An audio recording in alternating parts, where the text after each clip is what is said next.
what are you supposed to do once you have either a finished manuscript or a finished first draft or what have you, right? You do need to edit your story. So you're going to have that first draft and you will need to edit it. I know. If you didn't believe me, we cannot be friends. No, but you do. You have to edit it because you tell yourself the first draft. And that's you getting used to the setting and the characters and the problem and trying to even figure out how the story is going to end sometimes. But you then need to go back and tell it for the reader and remove the unnecessary stuff, clear up your brain, clear up what you were really trying to say, and make sure that it's a cohesive story.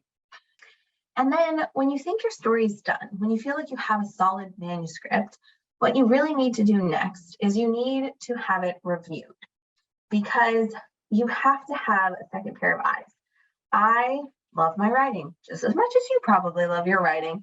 And so we are biased opinions. So we have to have a third-party source look at our books and tell us if there are issues, if we have implemented things correctly, or if it's not clear. But I want to caveat this with having it critiqued is different than having it read by a family or a friend. Because if you use someone who does not know children's books, has never studied children's books, doesn't understand the industry, they are not a critiquer. They are not a reviewer, and they're not a critique partner that you can use.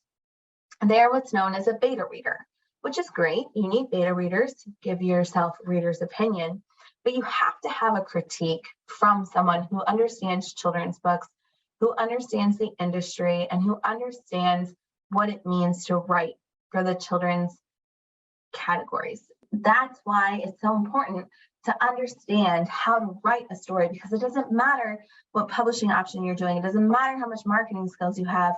If you don't have a solid story and you haven't written a good enough book for the industry, something that kids want to read, something that's actually worthy of their time, it's not going to work. And it's what causes a lot of issues, a lot of frustrations for authors. So you're kind of faced with two options in this situation. One is you can spend years trying to figure it all out, which is what I did. I spent a decade trying to figure out how to write a children's book and getting better and better every single day. Or you can just learn from people like me who figured it out.